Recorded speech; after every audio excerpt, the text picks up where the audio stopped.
সুপ্রিয় দর্শক মণ্ডলী, ফ্রন্টলাইনে স্বাগত জানাচ্ছি আপনাদের সবাইকে। দর্শক মণ্ডলী, আমাদের আজকে দুজন অতিথি যাদের কোনো পরিচয় দেওয়ার দরকার নেই, তবুও বলছি। আশরাফ কায়সার, রাজনৈতিক বিশ্লেষক, সিনিয়র সাংবাদিক। এরপর আছেন ব্যারিস্টার রুমিন ফারহানা, সাবেক সংসদ সদস্য এবং টক শো তারকা। তো দুজনেই তারকা। তো আজকের বিষয়টা নিয়ে হচ্ছে আমি একটু সুযোগ নিতে চাই 1 মিনিট। নিশ্চয়ই।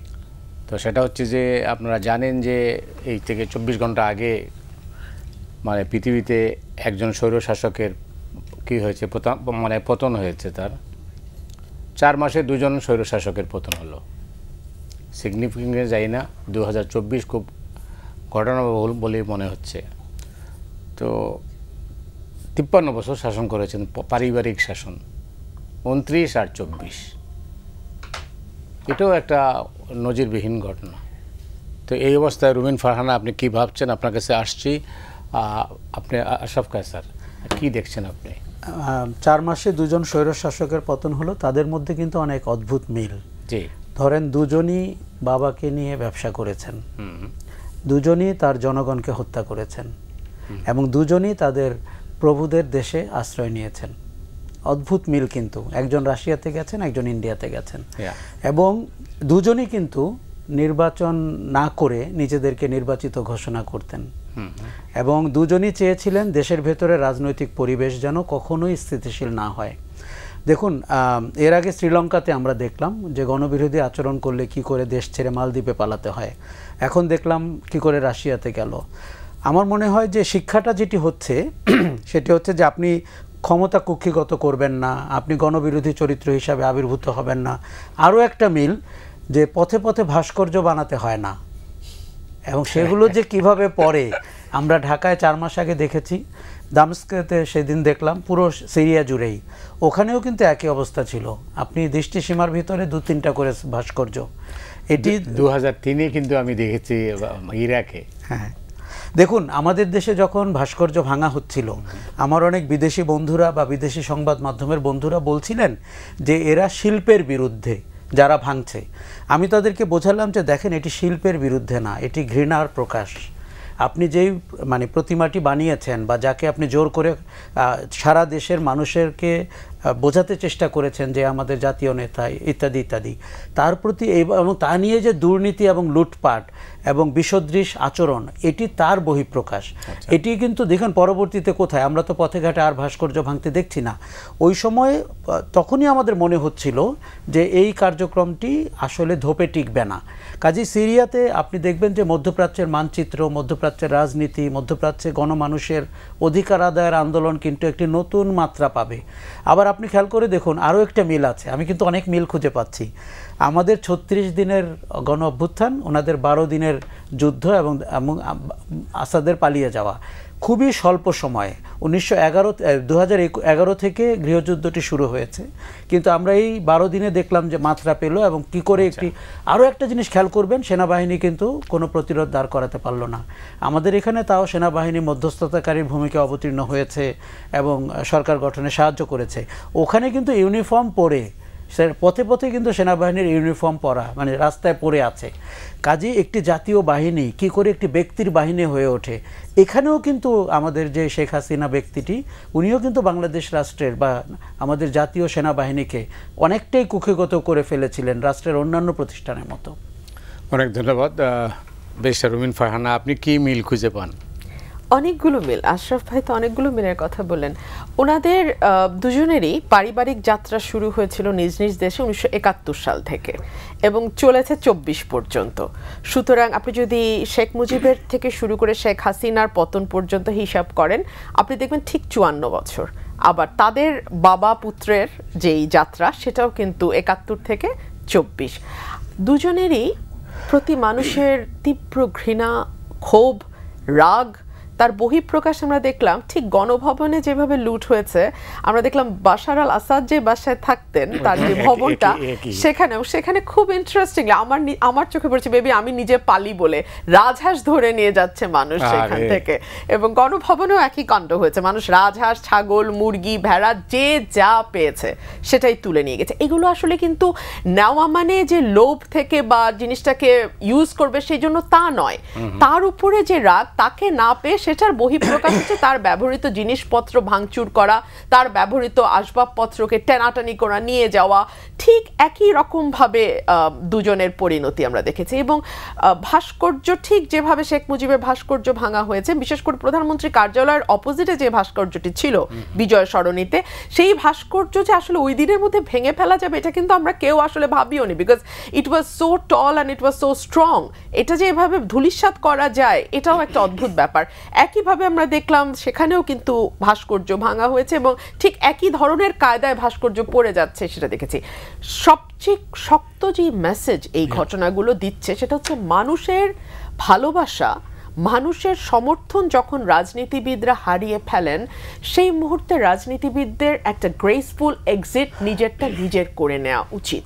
যদি তারা গ্রেসফুল এক্সিটের দিকে না যান তখন পুরো বিষয়টাই না খুবই ডিসগ্রেসফুল হয়ে যায় তাদের জন্য এবং তাদের পুরো দলের এবং পুরো লেগেসির জন্যই সেটা ডিসগ্রেসফুল। এবং মানুষ যেই মুহূর্তে আপনি বুঝবেন যে মানুষের সমর্থন আপনার সঙ্গে নেই, মানুষের ভালোবাসা আপনার সঙ্গে নেই, সেই মুহূর্তেই একটা নির্বাচন হতে পারে সবচেয়ে গ্রেসফুল এক্সিট। আপনি চিন্তা করেন ইভেন 2008 থেকে শুরু করে 2024 3টা মেয়াদ কম কিন্তু না। শেখ হাসিনার বয়স 77, তিনিও কিন্তু জীবনের বেশিরভাগ অংশই কাটিয়ে ফেলেছেন। উনি যদি 24-এর নির্বাচনটা ঠিকঠাক দিতেন কি হতো, ওনার একটা ভূমিধস পরাজয় হতো, এই তো হতো, আর হয়তো অন্য কোনো দলের ভূমিধস বিজয় হতো। তো ওনার পরাজয়ের পরে উনি কিন্তু দেশে থাকতে পারতেন, ওনার দল নিয়ে উনি রাজনীতি করতে পারতেন। আজকে আপনি একটা হারিকেন দিয়েও আওয়ামী লীগের একজন সমর্থকও খুঁজে পাবেন না। আপনি যে টক শোতে এনে আদার সাইডে একজনকে বসাবেন যিনি আওয়ামী লীগের পক্ষে দুটো কথা বলবে, এটা আপনি মতি ভাই এখন হারিকেন দিয়েও পাবেন না। কিন্তু আজকে যদি 24-এ শেখ হাসিনা একটা সুষ্ঠু নির্বাচন দিতেন, আপনি অনেক মানুষকে পেতেন যারা কিন্তু শেখ হাসিনার পক্ষে, আওয়ামী লীগের পক্ষে দাঁড়িয়ে কথা বলতো। একটা কথা আওয়ামী লীগের তরফে প্রায়ই আমরা শুনি, স্বদেশ প্রত্যাবর্তন দিবস, কারণ তারা দেশের ক্রান্তিকাল আসলেই পলায়ন করেন, এটা তাদের পারিবারিক ঐতিহ্য। পারিবারিকভাবেই 1971 সালে যখন পাক হানাদার বাহিনী আক্রমণ করলো তার আগেই কিন্তু সুটকেস নিয়ে, সেই ঐতিহাসিক সুটকেস নিয়ে পালিয়ে গেলেন তার পিতা। মানে মতান্তরে তিনি ধরা দিলেন, ইচ্ছাকৃতভাবে স্বেচ্ছায় ধরা দিলেন এবং পাকিস্তানের আতিথেয়তা তিনি নিলেন। একইভাবে আমরা দেখলাম শেখ হাসিনাও প্রত্যাবর্তন। আজ থেকে 40 বছর পরে যদি আওয়ামী লীগ কোনোদিন ফিরে আসে বাংলাদেশে, তারা হয়তো আবার এটাকে আরেকটা স্বদেশ প্রত্যাবর্তন দিবস তারা আবিষ্কার করবে। এবং আওয়ামী লীগ এমন একটা অবস্থায় প্রতিবার দেশকে নিয়ে যায় যে পয়েন্ট অফ নো রিটার্নে যায় তারা।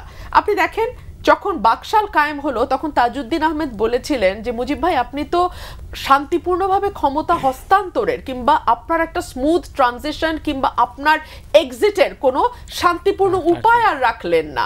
ঠিক তার কন্যা তাই করলো, শেষমেশ তাকে ভারতের সাহায্য নিয়ে হেলিকপ্টারে করে লুকিয়ে বঙ্গভবন থেকে পালাতে হলো।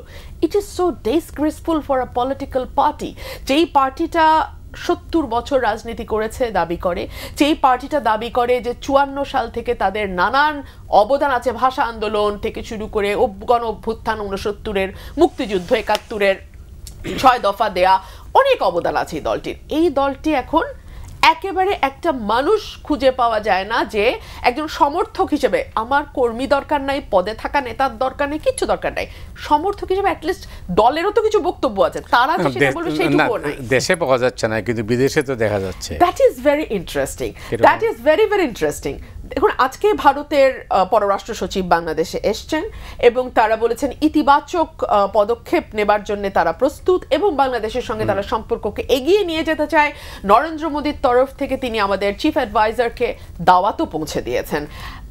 বাট একই সঙ্গে তো তাদের এটাও মনে রাখতে হবে যে আমাদের চিফ অ্যাডভাইজার খুবই ক্লিয়ারলি তাদেরকে বলেছেন যে যতদিন পর্যন্ত শেখ হাসিনা ভারতের মাটিতে বসে বাংলাদেশকে অস্থিতিশীল করার চেষ্টা করবে ততদিন পর্যন্ত আসলে দুই দেশের সম্পর্ক ঠিক যতটা গতিশীল এবং যতটা মোলায়েম মসৃণ হওয়ার কথা ততটা হবে না।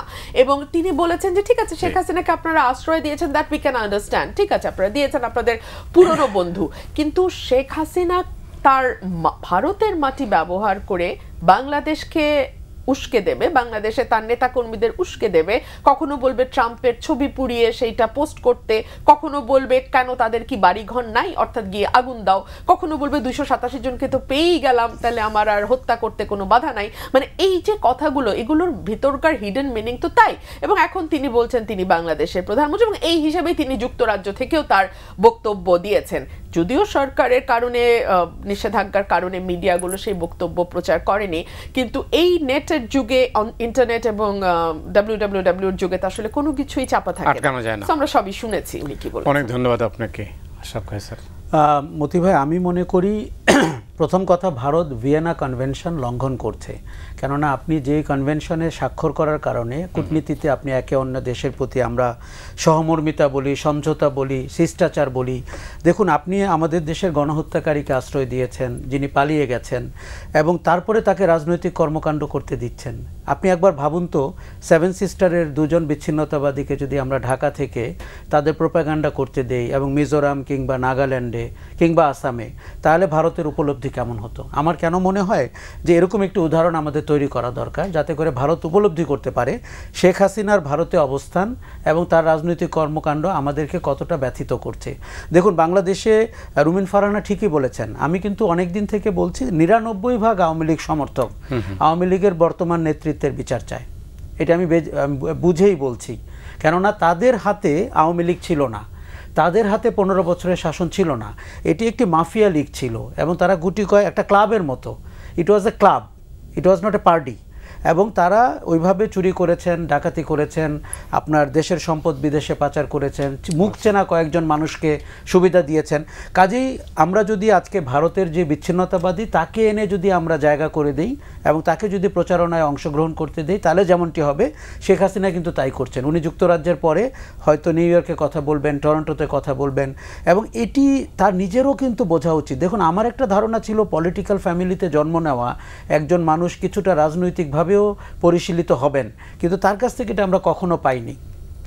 তবে আমি একটা ভিন্ন মত করি, আমি কিন্তু আইন করে এই প্রচারণা নিষিদ্ধের পক্ষে না, যেমনটি তারেক রহমানের সাথে হয়েছিল। আমি সেটিও লাইক করিনি, এখনও করছি না। আমি বলি কেন, কোনো কিছুকে যখন আপনি বাধা দিবেন সেটি আরও আননেসেসারিলি ইম্পর্টেন্স পেয়ে যায়, মানুষের আকর্ষণ তৈরি হয়। উনি যত কথা বলবেন, দেখুন আমি আজ পর্যন্ত একটা ওনার রেকর্ড শুনিনি যখন মানুষ হাসাহাসি করছে না শুনে। ওই দিন ফিনল্যান্ডেরটা আমি শুনেছি, বা ডেনমার্কের লোক তাকে বলছে আপনি গোপালগঞ্জে আসেন, ওনারা বসে আছেন ডেনমার্কে, ওনাকে বলছেন গোপালগঞ্জে আসতে। তার মানে কত যে বিচ্ছিন্ন, কত যে অদ্ভুত। মানে আপনি এই যে যেই চেহারাগুলো আপনি কালকে যুক্তরাজ্যে দেখেছেন, আপনি তাদের ফিজিক্যাল ভঙ্গিগুলো একবার দেখেন। এই লোকগুলো যখন এই কবির বিন আনোয়ার অথবা আব্দুর রহমান কি অদ্ভুত কাণ্ড করেছে ঢাকায় থাকতে, তখন তারা পালিয়ে গিয়ে মুখোশ পরে, শীতের কারণে কিংবা লজ্জার কারণে আমি জানি না, ওগুলো পরে বসে আছেন। ভারতের সাথে আমাদের পরিষ্কার বলতে হবে যে দেখুন, ভারতের বাংলাদেশে হাই কমিশনার বারবার বলছেন যে আমরা একটা বিষয়ে ধরে রাখলে হবে না, কিন্তু তাদের বুঝতে হবে আমাদের মূল অবজেকশন কিন্তু এই একটা বিষয়ে।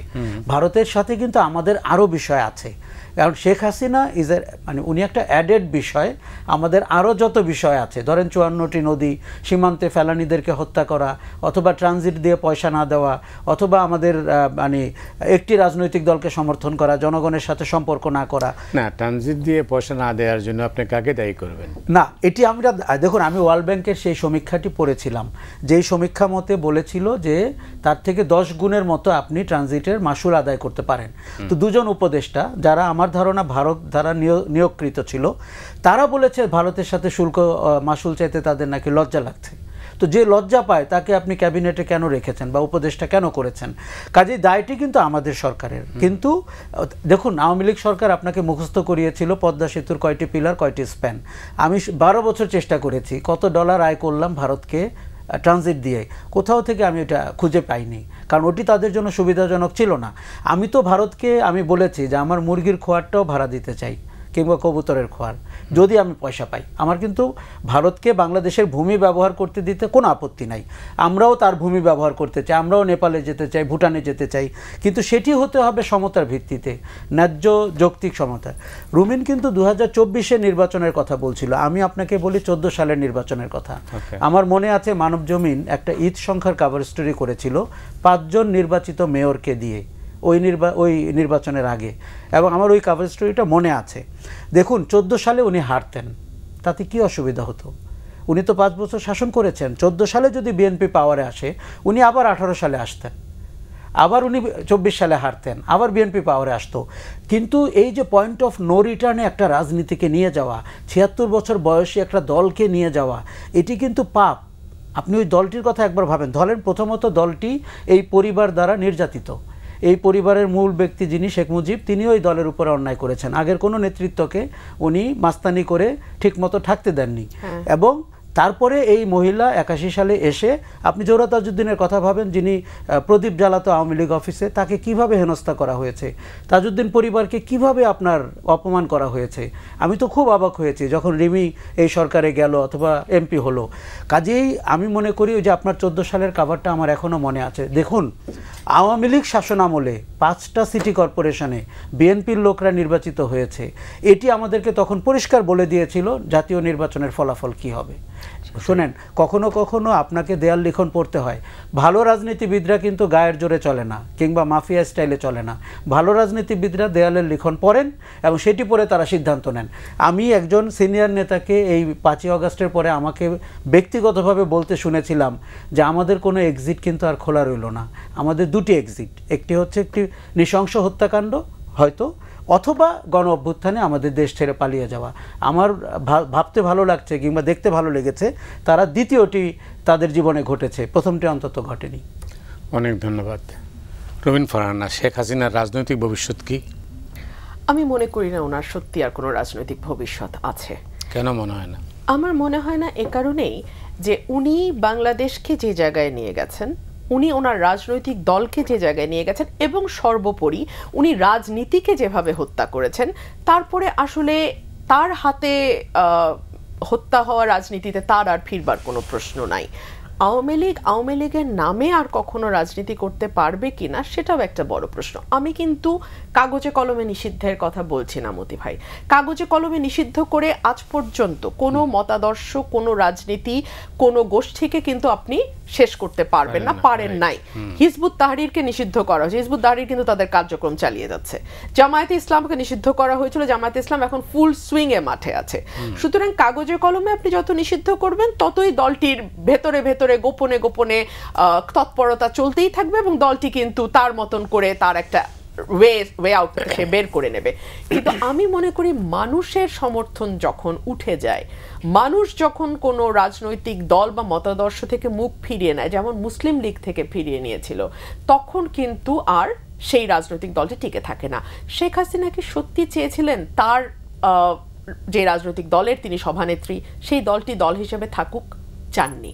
তিনি চেয়েছেন ক্ষমতায় থাকতে যে কোনো কিছুর বিনিময়ে, এবং সেই যে কোনো কিছুর বিনিময়টা কিন্তু নিজের দলকে হত্যা করে নিজের দল থেকে রাজনীতিকে সরিয়ে দিয়ে থাকাও যদি হয়, সেটাকেই তিনি বেছে নিয়েছেন। না হলে আপনি আমাকে বলেন, দলে তো ৭৬ বছরের ইতিহাস, পোড় খাওয়া নেতা কি কেউ ছিল না?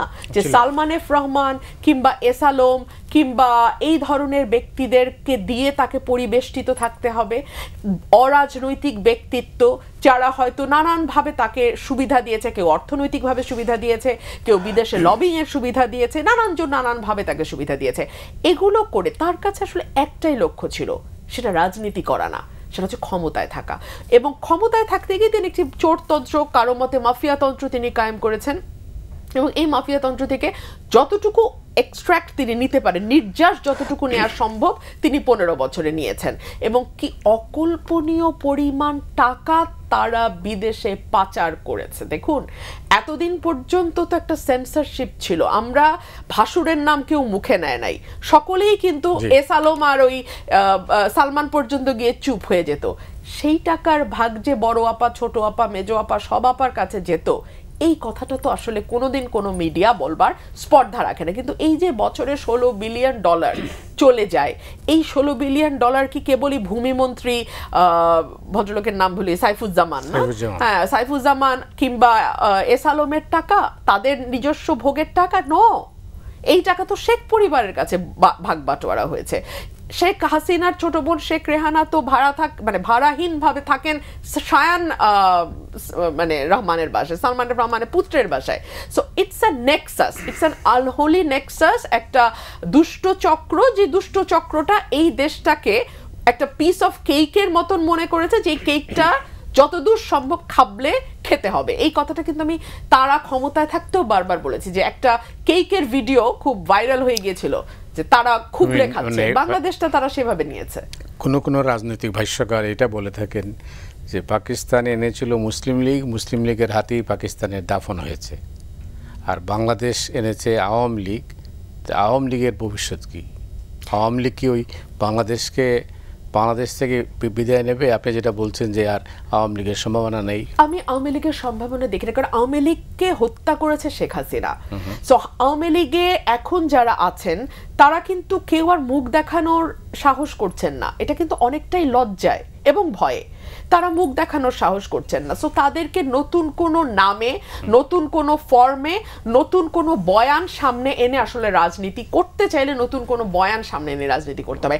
আওয়ামী লীগের যেই বয়ান, সেটার সবটুকু নির্যাস ব্যবহার করেই শেখ হাসিনা 15 বছর বিনা ভোটে ক্ষমতায় থাকতে পেরেছে। এখন আর ওই দলটির কিছু অবশিষ্ট নাই। অনেক ধন্যবাদ। আশরাফ খান স্যার, আপনি জানেন যে শেখ হাসিনা অনেকগুলো বক্তৃতা আমরা শুনেছি, এর মধ্যে সর্বশেষ যেটা লন্ডনে শুনলাম, তিনি তো কোথাও দুঃখ প্রকাশ করেননি। আজ পর্যন্ত তিনি অনুশোচনা করেননি, দুঃখ প্রকাশ করেননি, গণহত্যার জন্য অনুতপ্ত হননি। উল্টো বলছেন যে প্রফেসর ইউনূস নাকি গণহত্যা ঘটিয়েছেন, এবং বলছেন তার সমর্থকরা কেউ কেউ বলছেন যেটি নাকি একটি যৌথ প্রচেষ্টা ছিল, কিছু আওয়ামী লীগ মেরেছে, কিছু প্রফেসর ইউনূস মেরেছেন অথবা তার দলবল। মানে মাথা কি পরিমাণ খারাপ হলে এই ধরনের কথা বলতে পারেন? আসলে ওনাদের একদম আউট অফ প্লেস হয়ে গেছেন। দেখুন, দুটি ঘটনা রাজনীতিতে ঘটে। একটা হচ্ছে যে আপনার পলিটিক্স দিন দিন ইররেলেভেন্ট হয়ে যায়, যেটা মুসলিম লীগের ক্ষেত্রে হয়েছিল। সেটিতেও তাও আপনি ঘষামাজা করে, যেমন করে পুরনো বাস রং করা হয়, এরকম করে কিছু আইডিয়ালস চেঞ্জ করে আপনার রেলেভেন্ট হওয়ার চেষ্টা আপনি করতে পারেন, যেটি রাজনৈতিক বিশ্লেষকরা অথবা কৌশলীরা আপনাকে পরামর্শ দিতে পারে। কিন্তু আপনি যখন অপরাধ সংগঠন করে পালিয়ে যান, সেটি কিন্তু ওই ইররেলেভেন্ট হয়ে যাওয়ার মতো না। সেটি হচ্ছে এই দলটির বিচার হতে হবে। এই দলটির মূল নেতৃবর্গ যারা অপরাধটি সংগঠিত করেছেন, তারা কোনো দিন প্রকাশ্যে দিনের আলোতে রাজনীতিতে আর আসতে পারবেন না। দেখুন, আওয়ামী লীগের অনেক সমর্থক আছে, তারা হয়তো মেনে নিতে পারছেন না যে তাদের প্রিয় সংগঠন বাংলাদেশ থেকে পালিয়ে গেছে। আমার মনে হয় এটি তাদের মেনে নিতে হবে। তাদেরকে ভিন্ন রাজনৈতিক দর্শন খুঁজতে হবে, ভিন্ন রাজনৈতিক নাম খুঁজতে হবে, সংগঠনের নাম, এবং ভিন্ন রাজনীতি পরিবেশন করতে হবে। কেন বলি, শেখ হাসিনা কিন্তু আওয়ামী লীগের রাজনীতি করেননি 15 বছর, ফলে 15 বছর আওয়ামী লীগ তো বিকশিত হয়নি। দেখুন, আমি কিন্তু আওয়ামী লীগের রাজনীতির ব্যাপারে আমি একজন কৌতূহলী মানুষ। আমি 30 বছর আগের থেকে বাংলাদেশের সবগুলো রাজনৈতিক দলকে গবেষণা করি। আপনি দেখুন তিনি কি করেছেন। তিনি মুক্তিযুদ্ধকে একটি প্রভিডেন্ট ফান্ড বানিয়েছেন, মানে ওখান থেকে আপনি প্রভিডেন্ট পাবেন, দেখুন। এবং মুক্তিযুদ্ধকে আপনি একটি ব্যবসা ক্ষেত্র বানিয়েছেন। আপনি 3 লক্ষ লোককে মুক্তিযোদ্ধা বলে তাদেরকে ভাতা দিয়েছেন, এবং দেশকে আপনি ডিভাইড করেছেন যে মুক্তিযোদ্ধা আর রাজাকার, তাই তো? আপনি শেখ মুজিবকে করেছেন একটা প্রফিট সেন্টার। দেখুন, খালেদা জিয়ার নামে যখন বলা হচ্ছিল 2 কোটি টাকার জন্য উনি এতিমের টাকা মেরে খেয়েছেন, ওই সময়েও মানে 12 বছর আগে কিংবা 7 বছর আগে, 5 বছর আগে আমি বলেছি যে শেখ হাসিনা কিন্তু বাবাকে নিয়ে ব্যবসার জন্য অভিযুক্ত হবেন ইতিহাসে। কেননা আমরা টের পাচ্ছিলাম যে এই দেখুন, একটি মেয়ের তো তার বাবার প্রতি অনুরাগ থাকতেই পারে, এবং আমরা দেখেছি মেয়েরা বাবাকে কত ভালোবাসে। কিন্তু আপনি কি আপনার বাবাকে দিয়ে 2 নম্বরই ব্যবসা উৎসাহিত করলেন, এবং তাকে এমনভাবে মার্কেটিং করলেন যে তার পুকুর টুকুর ঘাটগঞ্জতেও তার স্কাল্পচার হচ্ছে, এবং সেইখানে আপনি কি পরিমাণ দুর্নীতি হয়েছে আপনি চিন্তা করে দেখুন। পদ্মা সেতুর নিচে যে মুরালটা হয়েছে, সেটি শিল্পী পেয়েছে বা ওই কনস্ট্রাকশন কোম্পানি পেয়েছে 1 কোটি টাকা, বিল হয়েছে 117 কোটি টাকা। তো এটি যদি বাবার নামে ব্যবসা না হয়, তাহলে বাবার নামে ব্যবসাটা কি? তার মানে ভদ্রমহিলাকে আমরা দেখলাম রাজনীতি তো দূরে থাক, উনি প্রথমত আওয়ামী লীগের রাজনীতি বুঝতেন না, আওয়ামী লীগের মূল রাজনীতি কি এটি শেখ হাসিনা বুঝতেন না। দেখুন আওয়ামী লীগের অনেক নেতা আছে, তোফায়েল আহমেদ থেকে শুরু করে, যাদের সাথে আমরা দীর্ঘ সময় কাটিয়েছি, তাদেরকে আমরা আওয়ামী লীগের, আপনি তার সাথে বিতর্ক করতে পারেন, আপনি তার ভিন্নমত পোষণ করতে পারেন, কিন্তু তার কিন্তু একটা জায়গা আছে, এবং যেই নেতৃত্বকে উনি দল থেকে সরিয়ে দিয়েছেন, এবং কখনো ভালোভাবে কখনো অত্যন্ত দৃষ্টিগতভাবে। উনি যাদেরকে বেছে নিয়েছেন এরা আসলে কারা? এই যে আনিসুল হক লোকটা আইনমন্ত্রী ছিল, সালমান রহমান, আরাফাত, পলক, শাহরিয়ার, এরা আসলে কারা? আমি সামাজিক যোগাযোগ মাধ্যমে আমার একটা সিরিজ আছে যে এই লোকটি আসলে কে, কারণ আমরা ভুইফল লোককে সমাজে ঢুকতে দেখলাম, এবং তারা কোথা থেকে কাউকে বিয়ে করলো, কোনো দলে ঢুকলো, আরেকজনের ঘাড়ে হাত রেখে বললো উনি আমার বন্ধু, তার নাম জয়। এইটাই যদি রাজনীতি হয়, আপনি মতি ভাই একবার খেয়াল করুন, কোনো রাজনৈতিক দলের লোক এইভাবে আচরণ করতে পারে? ইম্পসিবল। আরও একটা কথা বলি, তারা আমাদেরকে একটা চয়েস দিয়েছিল, উন্নয়ন না গণতন্ত্র, অ্যাজ ইফ দুইটা আইসক্রিম, যে আপনি কোনটা খাবেন, ভ্যানিলা না চকলেট। এটা কি হয়? আপনি দেখুন, তারা আমাদেরকে চাচ্ছিল যে আমরা থাইল্যান্ড এবং সিঙ্গাপুরের মতো আমরা উন্নয়ন লাইক করি, আমরা আমাদের জীবনযাপন লাইক করি, কোনো সুইমিং পুল কিংবা বিচে আমরা বসে থাকবো, হলিডে করব, রাজনীতি নিয়ে কথা বলবো না, নির্বাচন নিয়ে ভাববো না। আমার মনে আছে যে আমি অন্তত 14 সালের আগের থেকে বলা শুরু করেছি, এই মলম বাংলাদেশে বিক্রি হবে না। বাংলাদেশের লোক আপনি ভাত না খেতে দিলেও কথা বলতে দিতে হবে, আপনাকে ভোট দিতে হবে। তারপরে সেই জায়গাটিতে তো এই দলটি ধরা পড়লো। দেখেন, আপনি গণ অভ্যুত্থানের দিন আমি বঙ্গভবনে ছিলাম, আমি আবারও আপনাকে রিপিট করি, এটি কিন্তু লুটিং না, দামেস্কে তো তাই হয়নি, লুটিং না। আমি বঙ্গভবন থেকে অনেক জিনিস বের করে আমাদের গণভবন থেকে রাস্তায় ফেলে দিতে দেখেছি, সে নিয়েও যায়নি। তার মানে তার যে ঘৃণার প্রকাশ সেটি দৃশ্যমানভাবে উনি করেছেন। কালকে দামেস্কেতেও তাই ঘটেছে, সেটি তার বহন করে কেউ নিয়েও যায়নি, কিন্তু তার প্রতি যে ঘৃণা, তার শাসনের প্রতি যে ঘৃণা, সেটির প্রকাশ তারা ঘটিয়েছেন। কোনো রাজনৈতিক দল, দেখুন, তার তো নিজের থেকেই এক্সিট রুট বের করা উচিত ছিল, যে আমি নির্বাচনের ভেতর দিয়ে হোক, সমঝোতার ভেতর দিয়ে হোক, সব দলকে নিয়ে হোক।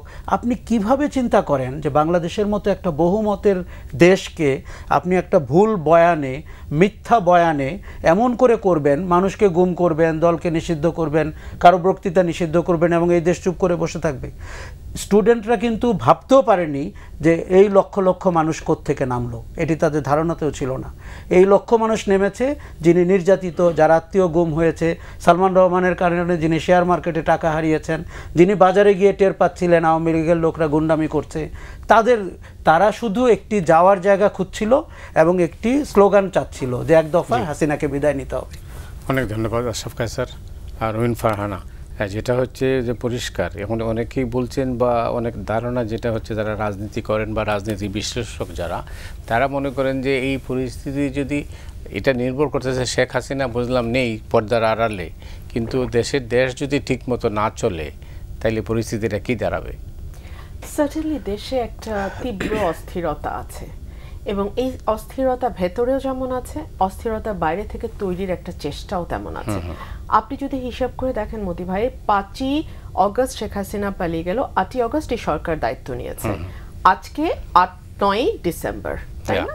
না, 9ই ডিসেম্বর, তার মানে ঠিক 5 মাস, 4 মাস, ঠিক 4 মাস। এই 4 মাস 120 দিন সরকার কি 120 মুহূর্ত শান্তিতে থাকতে পেরেছে? পারে নাই। ডে 1 থেকে আমরা দেখেছি কখনো সংখ্যালঘু, কখনো ডাকাত, কখনো গার্মেন্ট শ্রমিক, কখনো অন্য কোনো ফর্মে, কখনো বাজার চলছেই। প্রতি মুহূর্তেই সরকারকে অস্থিতিশীল করবার একটি চেষ্টা চলছে। সুতরাং এগুলোকে মোকাবেলা করে সত্যিকার কাজে ফোকাস করাটা সরকারের জন্য সত্যি দুঃসাধ্য।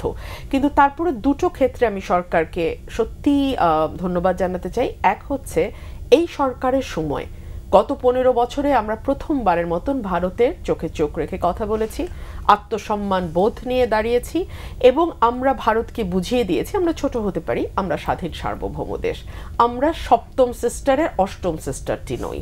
এটি আমরা ভারতকে শক্ত ভাষায় বুঝিয়ে দিয়েছি। আপনি যদি ভারতের অফিসারদের বডি ল্যাঙ্গুয়েজ দেখেন, আমাদের বিগত সরকারের সময় যেই বডি ল্যাঙ্গুয়েজ তাদের ছিল, সেই ছবির সাথে আপনি এখনকার ছবি দেখেন, আপনি দেখবেন ভিন্ন, আর বডি ল্যাঙ্গুয়েজ বদলে গেছে। 2 হচ্ছে, আমরা একটি শ্বেতপত্র পেয়েছি। এটা যে দুর্নীতির একেবারে ভিতরের সকল তথ্য নিয়ে এসছে তা নয়, কিন্তু এটি আমাদের যে ধারণাটা দিয়েছে, এটাকে ধারণাপত্রই বলা যায়, সেটাই চমকে ওঠার মতো, আঁতকে ওঠার মতন, এবং এটার উপর ভিত্তি করেই কিন্তু কাজ অনেক দূর এগিয়ে নিতে পারবে পরবর্তীতে যারা দায়িত্বে আসবে। সুতরাং এই দুটো বড় কাজ এই সরকারের সময় হয়েছে। আমি দেখেছি আমাদের বিদ্যুৎ ও জ্বালানি উপদেষ্টা বলেছেন আগামী বছরের মধ্যে 100টি গ্যাসের কূপ খনন করবার কথা। এই কূপ খননের কথা বলতে বলতে অস্থির হয়ে গিয়েছিলাম গত সরকারের সময়, জ্বালানি খাতে মানে বিদেশ নির্ভরতা যাতে কমে আসে, তারা কান দেয়নি, বিকজ ওখানে ওই যে লুটিং জড়িত। সুতরাং এই জায়গাগুলোতে যদি সরকারকে আমরা সাধুবাদ না দেই, এটি অন্যায় করা হবে। আমরা দেখেছি এই সরকার বেশ কিছু পজিটিভ পদক্ষেপ নিয়েছে, 6টি এবং পরে 4টি, মোট 10টি কমিশন ইতিমধ্যে কাজ শুরু করে দিয়েছে, এবং এই ডিসেম্বর, এই মাসের শেষেই তারা রিপোর্ট দেবে বলে আমি যতদূর জানি, বিকজ এই কমিশনগুলোতেও তো আমাদের পরিচিত অনেকেই আছেন মতি ভাই, আপনার সাথে নিশ্চয়ই কথা হয়, এবং তারা they are really working hard. So আমরা আশা করছি 31 ডিসেম্বরের মধ্যে রিপোর্ট পাবো। সো আমার মনে হয় যে সরকার যেই কাজগুলোও করছে সেগুলো যে তারা ঠিক মতো ফুটিয়ে তুলতে পারছে বা জনগণের কাছে বলতে পারছে তেমনটি না। তবে একই সঙ্গে বাজারের দুরবস্থাও আমরা লক্ষ্য করছি। আশরাফ, আপনার কাছে আসছি এখন। জাতীয় ঐক্য নতুন এক প্রেক্ষাপটে বা নতুন বাস্তবতায় আপনি কি দেখছেন? না, প্রথম কথা যে এই জায়গায় আমরা ভারতের প্রতি কৃতজ্ঞ যে তাদের উস্কানির কারণে, তাদের অকূটনৈতিক আচরণের কারণে এবং তাদের মিডিয়ার যে প্রোপাগান্ডা এবং ভারতীয় সরকার যেই ভূমিকা অবতীর্ণ হয়েছে, তাতে আমাদের দেখুন, আপনি 5ই আগস্টের পরে আমরা সবাই বিচ্ছিন্ন হয়ে গেছিলাম। আমরা ভাবছিলাম কে অভ্যুত্থানের শক্তি, কে কতটুকু ভূমিকা রেখেছি, আগামী নির্বাচনের কি হবে, ফলাফল আদায় করার জন্য। গত 2 সপ্তাহে আমরা দেখলাম ঘটনা কিন্তু ঘুরে গেছে। ঘটনা বিশেষ করে আপনি যখন সব রাজনৈতিক দলগুলোকে নিয়ে বসেন, সমস্ত ধর্মীয় দলগুলোকে নিয়ে বসেন, এবং আমার মনে হয় যে ছাত্রদেরকেও নিয়ে যখন বসেন, তখন একটা জাতীয় ঐক্য আমরা দেখতে পাচ্ছি, এবং সবাই বলছেন যে আমাদের রাজনীতি ঠিক আছে, নির্বাচন ঠিক আছে, কিন্তু সার্বভৌমত্ব এবং স্বাধীনতার প্রশ্নে আমরা এক। এখন এই জাতীয় ঐক্য কিন্তু আমাদেরকে একটা স্ট্রং মেসেজ দিচ্ছে। সেটি হচ্ছে যে দেখুন, রাজনীতিতে ভিন্নমত থাকবে এবং ফলাফল ভিন্ন হবে। নির্বাচনে আমরা অনেককেই দেখতে পাবো যারা মাঠে অনেক শোরগোল করছেন, তারা হয়তো ভোটের বাক্সে অত ভালো করবেন না। এখন কিন্তু জাতীয় ঐক্য দরকার হচ্ছে। আমরা যে স্বাধীন সার্বভৌম রাষ্ট্র, এবং 5ই আগস্টে আমাদের যে ঐতিহাসিক পরিবর্তন হয়েছে, সেটি দেখুন, সাউথ এশিয়ার আর কোনো দেশের সাথে আপনার কিন্তু কোনো সমস্যা হচ্ছে না, ভারতের সাথে সমস্যা হচ্ছে। কাজেই সমস্যাটি বাংলাদেশের না, সমস্যাটি হচ্ছে ভারতের। ধরুন আপনি কাউকে বেডরুমে আসতে দিতেন, এখন আপনি বলছেন বাড়ির গেটে জিজ্ঞেস করতে যে আপনি বাসায় আছেন কিনা, এটি জেনে আসতে, যেটি শিষ্টাচার। এখন ভারত সেটি মেনে নিতে পারছে না। আমার মনে হয় আর 2-3 মাস সময় লাগবে ভারতের। আরেকটা পর্যায়ে শুধু অপেক্ষা করছি আমরা, ডোনাল্ড ট্রাম্প ওথ নেওয়ার পরে নরেন্দ্র মোদীর যে বন্ধুত্ব উনি বলছেন বা ডোনাল্ড ট্রাম্প বলছেন, সেগুলোর একটা মাত্রা আমরা দেখতে চাই। সেটি হবে চূড়ান্তভাবে বাংলাদেশ বিরোধী প্রচারণা কিংবা ইনিশিয়েটিভের একটা সার্বিক ব্যবস্থাপনা। আমার ধারণা যে রুমিন ফারহানা যেটি বলছিলেন, যে আমাদের প্রচুর স্টোরি টেলার লাগবে, সফট ন্যারেটিভ তৈরি করতে হবে। দেখুন, ভারত পৃথিবীর মানে সেরা, যদি আমি হলিউডকে ধরি, তারপরেই বলিউড কিন্তু ফিকশন বানাতে পারে। আপনি যদি এখন দেখেন, ভারত কিন্তু ফিকশনে অপারেট করছে। ধরুন আজকে আমি আপনার অনুষ্ঠানে আসার আগে দেখলাম যে সিঁদুর পরা কাউকে ঢাকার রাস্তায় দেখা হলেই মারা হচ্ছে, আনন্দবাজার পত্রিকা। আপনি খেয়াল করে দেখেন, এরকম প্রতিদিন 1 ঘন্টা পর পর তারা কোনো একটা ক্রিয়েটিভ কিছু উপস্থাপন করেন। এবং ধরেন একটি বাস ট্রাকের সাথে সংঘর্ষ হয়েছে, বলা হয়েছে ওই বাস থেকে সব হিন্দুদেরকে নামিয়ে অত্যাচার করা হলো। ওটি কিন্তু এর পেছনে নিশ্চয়ই একটা উদ্দেশ্য আছে। না, এর পেছনে উদ্দেশ্য একদম পরিষ্কার। উদ্দেশ্যটি হচ্ছে যে দেখুন, তার যে পার্টনার ক্ষমতায় ছিল, ওনারা দেখুন, তাদের উচিত ছিল 5ই আগস্টের 7 দিন আগে মাঠে থাকা। মাঠে তারা ছিল, কিন্তু হত্যাকারী হিসাবে ছিল। দুর্ভাগ্যজনক হচ্ছে কোনো কোনো জায়গায় ভারতীয় পুলিশ বা সৈন্যদের অবস্থান কিন্তু কেউ কেউ সন্দেহ করছেন। মাঠে তারা ছিল, র হিসাবে ছিল, যে তারা সরকারকে সহযোগিতা করছিল, বিগত সরকারকে। আপনি জানেন যে এখান থেকে উলফান নেতাকে তুলে নিয়ে গেছে ভারতের র। কোনো সার্বভৌম স্বাধীন দেশে এটি কি কেউ করতে পারে? আজকে যদি তাজউদ্দিনকে 71 সালে ওইখান থিয়েটার রোড থেকে কেউ তুলে নিত, বাংলাদেশের স্বাধীনতা হতো?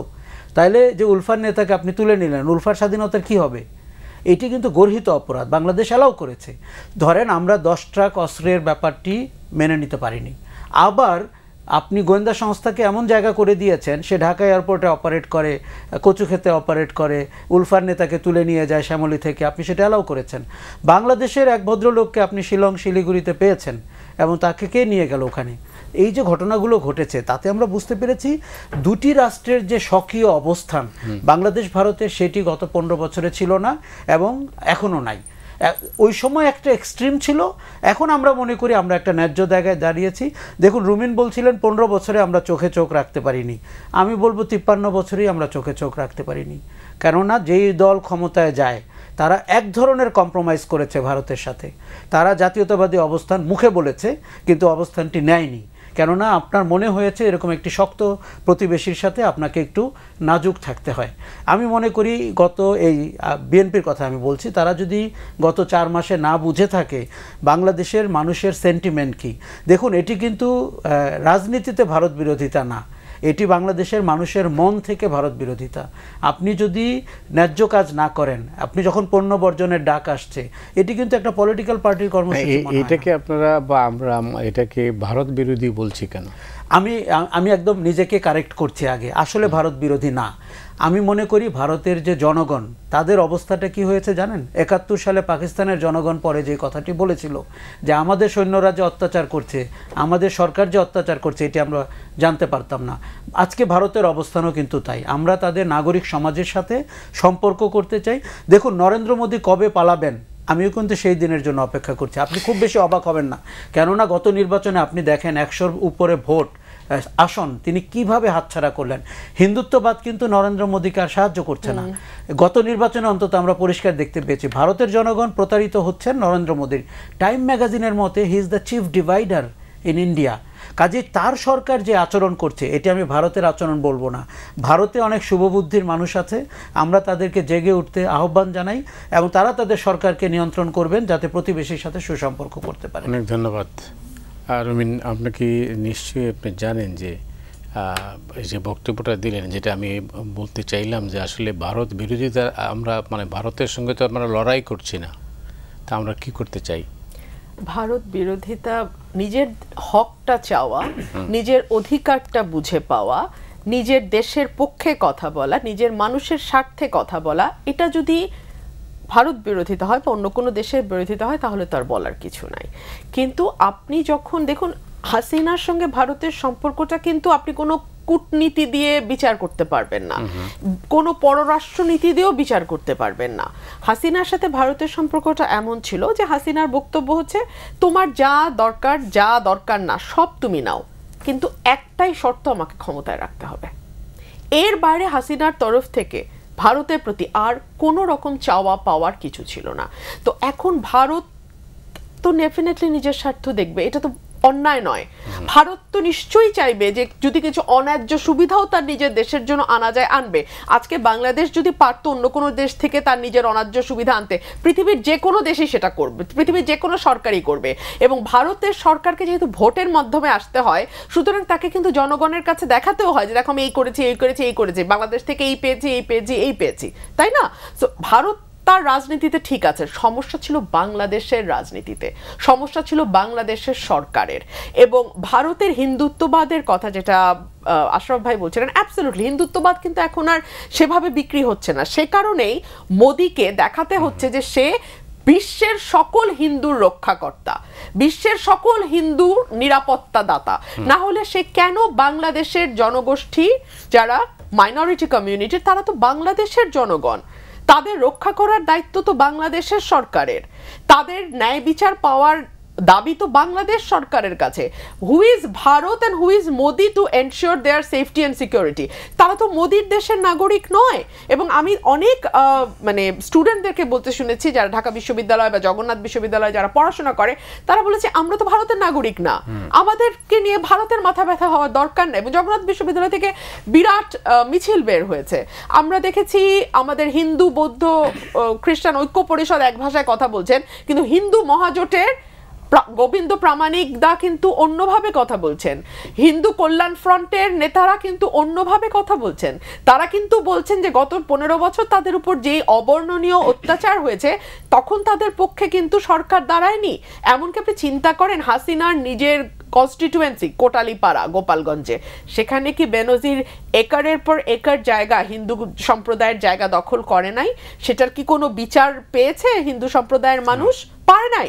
2021 সালের রিপোর্টে বলছে 27টা জেলায় পূজার সময় 27টা জেলায় হামলা হয়েছে, 570টার ওপরে মন্দিরে ভাঙচুর, হামলা, অগ্নিসন্ত্রাস হয়েছে। তখন তো আমরা দেখিনি ভারতকে তার উদ্বেগ জানাতে।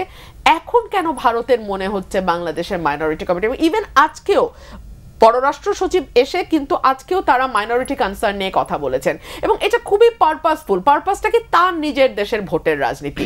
এখন যদি কেউ মোদিকে জিজ্ঞেস করে যে 10 বছরে তো আপনি আছেন, দীর্ঘ সময় ক্ষমতায় আছেন, আবারও আপনি এসছেন, আপনি কি দেবেন মানুষকে? সে যদি এখন বলে আমি শিক্ষার উন্নয়ন করবো, স্বাস্থ্যের উন্নয়ন, এগুলো তো আর মানুষ খাবে না, কারণ তাহলে তুমি 10 বছর কি করেছো? তাকে আরো বেশি হিন্দুত্ববাদকে বিক্রি করতে হবে। এখন নিজের টেরিটরির মধ্যে আর যতটুকু না বিক্রি করা, এখন সে বিশ্ব হিন্দু রক্ষাকর্তা হওয়ার একটি মানে নাটক সামনে নিয়ে এসছে, এবং সেটাই এখন মঞ্চায়িত হচ্ছে। দক্ষিণ এশিয়ার কোনো দেশের সঙ্গেই তো ভারতের সম্পর্ক ভালো নেই, এটার কারণ কি? কারণ তাদের দাদাগিরি, কারণ তাদের এক ধরনের মনোভাব যেটা দিয়ে তারা মনে করে সকলেই তাদের ব্যাকইয়ার্ড। যেটা কিন্তু মৈত্র ক্ষমতায় আসার পরে খুব পরিষ্কার করে দিয়েছে যে আমরা তোমাদের উঠান না। আমরা দেখলাম কেপি শর্মা ওলি, তিনিও কিন্তু দায়িত্ব নেওয়ার পর প্রথম সফর চীনে করেছেন, ভারতে করেন নাই। সো মেসেজগুলো কিন্তু খুব পরিষ্কার। অন্যান্য দেশগুলো দক্ষিণ এশিয়ায় প্রত্যেকে বলে দিচ্ছে আমার সার্বভৌমত্ব এবং আমার আত্মসম্মানের উপর কোনো আঘাত যদি ভারত একটি মোটা রাষ্ট্র হিসেবে করার হকদার বলে মনে করে, ভারত ভুল করছে। এবং আমি জানি না ভারত কেন যেন ক্রমাগত একটা ডিলেমার মধ্যে আছে। অনেকটা আমাদের আলোচনায় আমরা বলি বন্ধুদের মধ্যে গ্রাম্য মোড়লের মতন আচরণ করছে ভারত, যে একগুয়ে ষাঁড়ের মতন, যে এটা আমার জায়গা, এটা আমি যেমন ইচ্ছা তেমন করব, আমি মাতব্বরি করব, আমি ঠিক করব। একটা দেশের ইন্টারনাল পলিটিক্সে কত ডার্টি ভাবে ইনভলভ হয়েছে ভারত, আপনি বাংলাদেশের দিকে তাকিয়ে একটু চিন্তা করেন। 14, 18, 24 তিনটা নির্বাচন, এবং যদি আমরা প্রণব মুখার্জির বইকে সত্য ধরি তাহলে 2008-এর নির্বাচনও তারা কিভাবে 4টা নির্বাচন বাংলাদেশে, 5টা নির্বাচনে তারা নাক গলিয়েছে। মানুষকে তারা ভীষণ বৈরী করেছে। ভারতকে আমরা বারবার বলছি শেখ হাসিনা ক্ষমতায় থাকা অবস্থায় যে মানুষকে 18 কোটি মানুষকে বৈরী করে ভারত কিন্তু শান্তিতে থাকতে পারবে না। এই সামান্য বিষয় ভারত বুঝে নাই। ধন্যবাদ আপনাকে আশরাফ খান স্যার। মতি ভাই, আমি রায়ের বাজারে বড় হয়েছি, তো রায়ের বাজারে পালদের সম্পত্তি একটা ট্রাস্ট আছে, এটাকে বলে পাল ট্রাস্ট। ওই সম্পত্তির বিস্তীর্ণ এলাকা দখল করেছে আওয়ামী লীগের নেতারা, তার সাথে যুক্ত হয়েছে ধনী হিন্দুরা এবং কুচক্রি কিছু সংখ্যালঘু কমিউনিটি। আমার চোখের সামনে দেখা।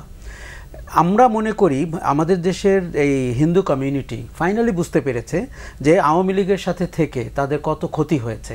তার জমিটি নিয়েছে কিংবা ভোটটি নিয়েছে, এখন কি করছে, তাকে আবার আপনার দেশকে অস্থিতিশীল করার জন্য বিভিন্ন ব্যানার, প্ল্যাটফর্ম, হিন্দু মহাজোটই একমাত্র যে এর ভেতরে স্ট্যান্ড আউট করেছে যে আমরা ভারত বা আওয়ামী লীগের গুটি হতে চাই না। দেখুন, একটি জনগোষ্ঠী দুই দেশকে আপনার লাভবান করতে পারে। বিজেপির ভোটের জন্য বাংলাদেশের হিন্দুরা জরুরি, আওয়ামী লীগের জন্য অপকর্মের জন্য বাংলাদেশের হিন্দুরা জরুরি। এই ধোঁয়া তুলে নরেন্দ্র মোদী কিন্তু দেখুন, রুমিন ভালোই বলছিলেন, ভারতের জাতীয় ইন্টারেস্ট ভারত দেখবে, এটি কিন্তু একটা দেশের জন্য খুবই স্বাভাবিক। আমাদের সমস্যা ছিল আমরা বাংলাদেশপন্থী হইনি। আমি প্রায়ই বলে থাকি যে আমি বাংলাদেশের দালাল, আমার দেশের জন্য ভালো এমন যে কোনো কিছুর পক্ষে আমার দাঁড়ানো উচিত। সেটি ভারত বিরোধিতা কিনা আমি জানি না, বাট বাংলাদেশের পক্ষের। দেখুন, কংগ্রেস, মমতা, বিজেপি সবাই এক হয়েছে, কেননা বয়ানটি এমন করে তৈরি করা হয়েছে যে বাংলাদেশ ক্রমাগত ডেঞ্জারাস হয়ে উঠতেছে ভারতের সার্বভৌমত্বের জন্য। এখানে নাকি ইসলামী জঙ্গিরা ক্ষমতা নিয়েছে, তালেবান স্টাইলে নাকি গভর্নমেন্ট হচ্ছে। দেখুন, এই জিনিস কিন্তু আওয়ামী লীগ স্টাবলিশ করে দিয়ে গেছে। আপনাকে এখন বলি, মোদি যেরকম হিন্দুদের রক্ষাকর্তা হয়ে ওঠার চেষ্টা করেছে বা করছে, শেখ হাসিনা কিন্তু জঙ্গিবাদ বিক্রি করে গেছেন। উনি ইউরোপিয়ানদেরকে বুঝিয়েছেন যে আমি যদি ক্ষমতায় না থাকি ইসলামিস্টরা ক্ষমতা নিয়ে নেবে বলে বেনজির হারুনদের দিয়ে কিছু জঙ্গিবাদ নাটক সাজানো হয়েছিল। আমি আপনাকে হলফ করে বলতে পারি তারা অনেকেই জঙ্গি ছিল না, তাদেরকে বানিয়ে আনা হয়েছে, তাদেরকে আয়নাঘরে ঢুকানো হয়েছে। আমি এক ভদ্রলোককে দেখা করেছি, ওনাকে ক্রমাগত জিজ্ঞেস করা হতো উনি আফগানিস্তানে কতবার গেছেন, পাকিস্তানে কতবার গেছেন, কোথায় ট্রেনিং নিয়েছেন। বেচারা গাজীপুরে সবজি বিক্রেতা, কিসের ট্রেনিং নেবেন উনি? কিন্তু আওয়ামী লীগের জন্য দরকার ছিল এরকম কেস, সেটা তারা হারুন বেনজিরদের মাধ্যমে এক্সপোর্ট করেছেন বলে বাংলাদেশে ইলেকশন দেননি, না দিয়ে বলেছেন ইলেকশন হলেই তো জঙ্গিরা ক্ষমতা নিয়ে নিবে। কাজেই আওয়ামী লীগ সরকার কিন্তু অত্যন্ত গর্হিত পাপাচারের সাথে যুক্ত ছিল। শুধু যে দৃশ্যমান নির্বাচন কেড়ে নিয়েছে তা কিন্তু না, আপনি বিদেশে বাংলাদেশের ইমেজ নষ্ট করেছে আওয়ামী লীগ। এই দেশে ইসলামিক সেন্টিমেন্টালা মানুষ 90%, তার যদি রাজনীতি করার স্পৃহা থাকে সেটি খুবই যৌক্তিক। তাকে আপনি জঙ্গি কেন বলবেন? বলে মানে আমাদের দেশকে ইমেজের দিক থেকে পেছানো হয়েছে। দেখুন, নরেন্দ্র মোদী ওই নাটকটি সাজিয়েছেন, ফলে সব দল এক হয়েছে, কিন্তু তার হিসাবটি হচ্ছে এতে বিজেপির ভোট ব্যাংক বাড়বে কিনা। আপনি বাংলাদেশের ইস্যু এখন ভারতীয় মিডিয়াতে আপনি 80% পাবেন বাংলাদেশ, এমনকি কারণ থাপারদের টক শো অথবা অর্ণবের টক শো সব বাংলাদেশ। হঠাৎ করে বাংলাদেশ ভারতের 1 নম্বর ইস্যু হয়ে গেল কি করে? যেই দেশ তার নিজের দেশের জনগোষ্ঠীকে বলেছে 1 নম্বর থ্রেট। মাওবাদীদেরকে মনমোহন সিং বলে গেছিল যে ভারতের রাজনীতি বা অভ্যন্তরীণ সিকিউরিটির জন্য 1 নম্বর থ্রেট। কেন বলেছিল জানেন? ওই জায়গাটাতে আদানিরা যাবে, ওই জায়গাটাতে আম্বানিরা যাবে, ওই জায়গাটাতে তারা খনি খনন করবে। ওই জন্য নিজের আদিবাসী জনগোষ্ঠীকে তারা দিনের পর দিন হত্যা করেছে, তারা ভূমি কেড়ে নিয়েছে। ভারত কিন্তু একটা আগ্রাসী সন্ত্রাসী রাষ্ট্র, তার কোনো মানে ভারত সরকার তার কোনো জনগোষ্ঠীর কাছে। আমাদের শেখ হাসিনার আমলে এই ভারতকে আমরা চিনতে পারিনি। আপনি চিন্তা করেন, সুজাতা সিং ঢাকায় এসে এরশাদকে বলেছে যে আপনি নির্বাচনে যান 14 সালে, নাহলে কিন্তু ইসলামিস্টরা চলে আসতেছে। ভারতের এত হেডেক কেন? এখানে ইসলামিস্টরা আসলো, হিন্দুরাও আসতে পারে আমাদের ক্ষমতায় যদি আমরা চাই, মাইনরিটিরাও আসতে পারে, কিন্তু এটি তো আমাদের জনগণের ইচ্ছা। আর এটি কিন্তু আমি দেখুন অনেকবার বলছি, ভারতের একটি গণতান্ত্রিক রাষ্ট্র, তারা বলে থাকে সর্ববৃহৎ, তাইলে প্রতিবেশী দেশের গণতান্ত্রিক ব্যবস্থা আপনি নষ্ট করেছেন, তার শাস্তি কি? আপনি ইলেকশন লোপাট করেছেন। প্রণব মুখার্জি কিন্তু 2008-এর ইলেকশন, প্রণব মুখার্জি কেন, আমরা দেখেছি 2008-এর ইলেকশন কিভাবে কারচুপি করা হয়েছে, কোথাও 120% ভোট পড়েছে। হাতে সময় নেই। আমাদের মনে হয়েছে যে দেখুন, আপনি একটু আগে জিজ্ঞেস করছিলেন যে শেখ হাসিনার ভবিষ্যৎ কি। আওয়ামী লীগ দলটি গণতান্ত্রিক শিষ্টাচার মেনে রাজনীতি করার দল না, এটি আমাদের মেনে নিতে হবে। কারো কারো দুঃখ হতে পারে, কারো কারো বুকের পাঁজর ভেঙে যেতে পারে, কিন্তু মনে রাখেন সব খেলায় তো একটা নিয়ম আছে। নিয়মটি হচ্ছে যে আপনি ফলো করবেন খেলার নিয়ম। একটি রাজনীতিরও নিয়ম আছে, গণতান্ত্রিক রাজনীতির আরও সুন্দর নিয়ম আছে। আপনি 5 বছর পর মেনে নেবেন, জনগণ ভোট দিবে, আপনি থাকবেন কি থাকবেন না। আওয়ামী লীগের নামে শেখ হাসিনার নেতৃত্বে ভবিষ্যৎ অনিশ্চিত। এটি যারা ভাবছেন না এখনও, ভাবতে হবে, নতুন রাজনীতির বিকশিত হোক বাংলাদেশ। 1 মিনিটও নাই, মানে 40 সেকেন্ড আছে। আমরা দীর্ঘ সময় আসলে ভারতপন্থী, পাকিস্তানপন্থী ইত্যাদি শুনে এসেছি। এখন বাংলাদেশের সময় এসছে একটি নতুন রাজনীতির সূচনা করার, যেটা বাংলাদেশপন্থী রাজনীতি। 1, 2 হচ্ছে আমার দেশের মানুষ একটু কম খাবে কিন্তু কথা বলতে চায়, ভোটটা দিতে চায়। এই জায়গাগুলোতে ভবিষ্যতে যেই আসুক ক্ষমতায়, এখানে যদি বাধার সৃষ্টি করতে চায় তার এখানে কোনো কম্প্রোমাইজ চলবে না, এখানে কোনো কম্প্রোমাইজ চলবে না। আমাদের 2টো মেট্রো রেল কম হোক, 2টো ফ্লাইওভার কম হোক, দ্যাটস অল রাইট, কিন্তু আমি যেন মন খুলে লিখতে পারি, আমি যেন মন খুলে কথা বলতে পারি, এই জায়গার স্বাধীনতা দিতে হবে। অনেক ধন্যবাদ আপনাকে আশরাফ কাছে, অনেক ধন্যবাদ। আসলে আলোচনাটা আরও লম্বা হতে পারতো, কিন্তু সময় তো নেই। ধন্যবাদ মতি ভাই। আপনাকে ধন্যবাদ। দর্শক মণ্ডলী, আজ এ পর্যন্তই। আপনারা সবাই ভালো থাকুন।